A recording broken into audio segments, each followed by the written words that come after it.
We will study that.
The Mage Rebellion joins the Inquisition.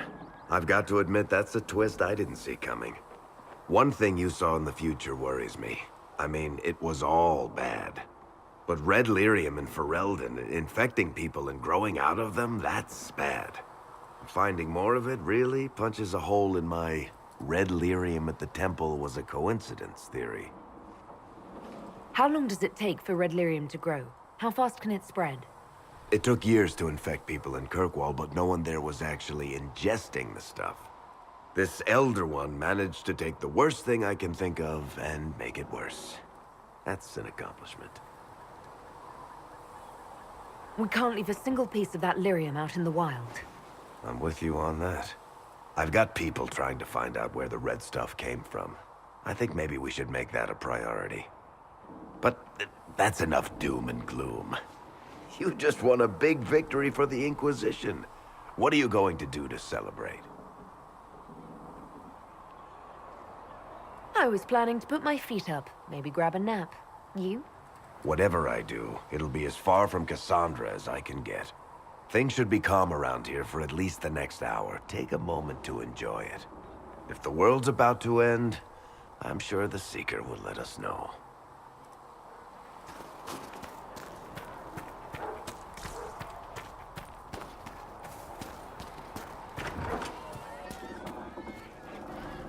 Well, that's mages all over. So many robes, I bet all of Ferelden lost their curtains. I'll just be the other side of Haven, just in case. Do you have a problem with our new allies? With mages? No problem with mages. You're fine, right? My problem is magic. If mages sat on their hands, everything would be fine. I mean, yay, freedom. Great for them. Over there, away from me.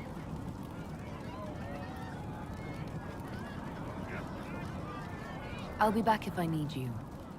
Go on.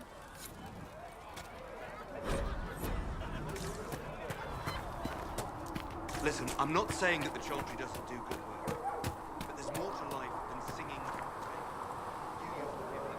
So we have gained the mages. Excellent. They should be able to seal the breach. You are certain you experienced time travel? Could it have been an illusion? A trick of the Fade?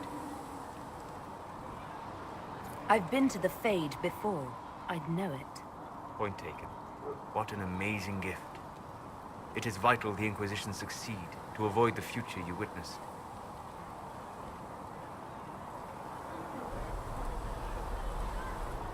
So many were dead. More had been corrupted. Knowing what will happen if we fail. I suggest we not fail. Speaking of which, you should ready yourself. For? This Elder One. You have now interfered with his plans twice. Once at the Temple of Sacred Ashes, and now again at Redcliffe. A being who aspires to godhood is unlikely to ignore such an affront.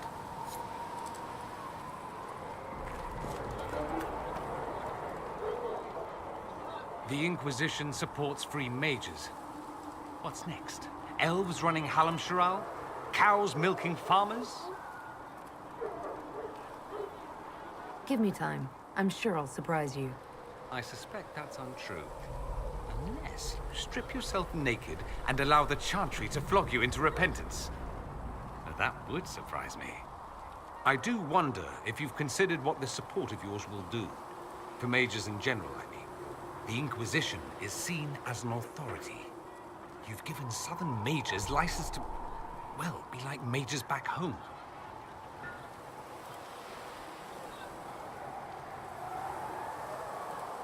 What would be wrong with that exactly? Nothing, at first. Thing is, the Imperium was once just like the South. Templars, proper circles, all that rot. Then it changed, by inches. Not that this is reason to oppress us. Still, my homeland should be a cautionary tale, not a source of inspiration.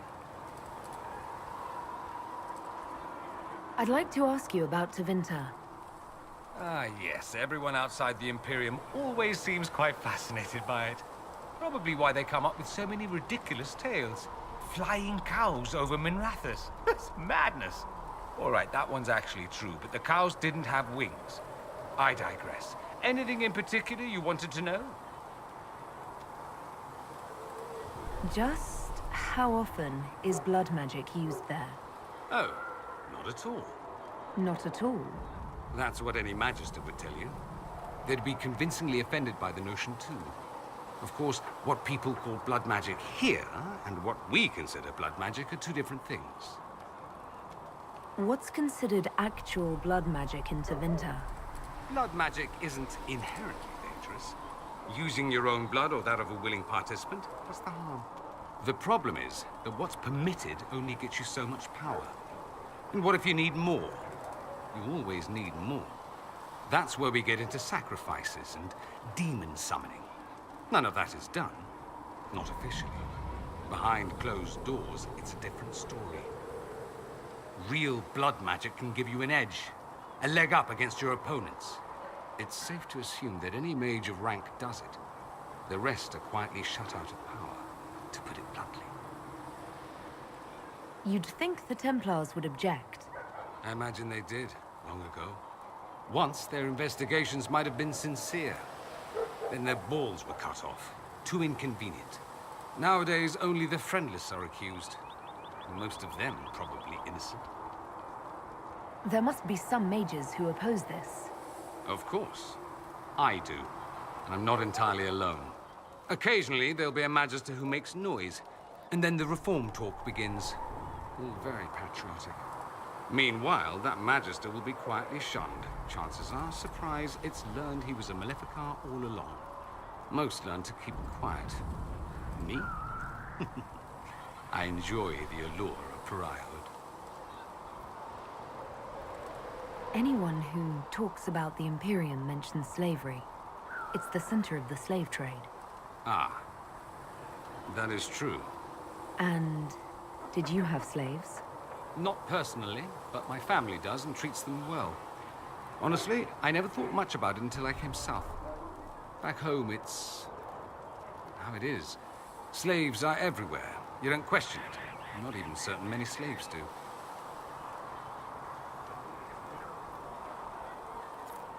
That's it.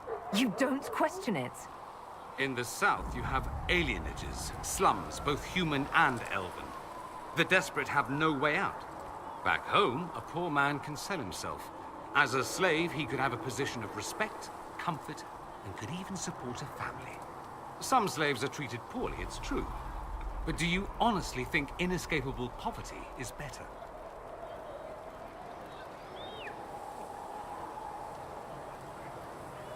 Is that what you call it? Treated poorly? Abuse heaped upon those without power isn't limited to Tevinter, my friend. I don't know what it's like to be a slave, true. I never thought about it until I saw how different it was here. But I suspect you don't know either.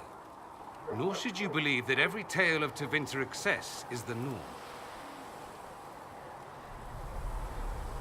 It seems strange that an entire empire would be ruled by mages. Strange? Why are you less qualified to rule than some tart with a fancy crown? Actually, the fiction in the Imperium is that mages don't rule. The Magisterium rules. That magisters are all mages is considered a convenient technicality. What is the Magisterium, exactly? The upper house of the Imperial Senate, and the only part worth having a seat on. Those seats are split among the circles of Magi, the Chantry, and the major families. All mages now. It's odd that outside the Imperium, you use Magister like it applies to every Tevinter mage. If you're not a Magister, then what are you called? No special title? I'm an Altus, which is almost as good as a Magister, depending on who you ask. I've never heard of an Altus. Upper class. Those families who trace descent from the Dreamers, the first prophets of the old gods. If you're a mage and you're not Altus, then you're later, lower class. If you're not a mage at all, you're Soperati. That's everyone else. We do love our fancy words. I thought the Archon ruled over the Imperium. Well, yes. Technically, he can overrule laws passed by the Magisterium, but that never happens. Even so, he gets to appoint new Magisters, which means all the families vie madly for his favor. Thus, the Archon gets invited to all the parties. The truest path to Tevinter influence, let me tell you. If it's a fiction, that means mages do rule then. Yes and no. Let me put it this way. Mages do rule, but not all mages are equal. If you're not from the right family, chances are you don't rule anything. Maybe you're even a slave. The idea that anyone could be a mage, however, keeps the masses placated. Can anyone be a mage? Technically, the potential runs mostly in bloodlines, but it's been known to happen. More importantly, commoners believe it can. Tevinter legend is chock full of mage heroes from humble origins. So they hold out hope. Someday my son or my son's son will be a mage. Someday. Poor sods don't realize that means he'll be a quaestor at the arse end of the 100 Pillars, at best. Being a quaestor isn't a good thing. I imagine the average non-mage likes to think so. Counting numbers and shuffling papers all day is better than many occupations after all. If you're a second-class citizen among a pack of piranha, however, your outlook changes. Let me ask you something else. Of course. That's all I... Fair enough.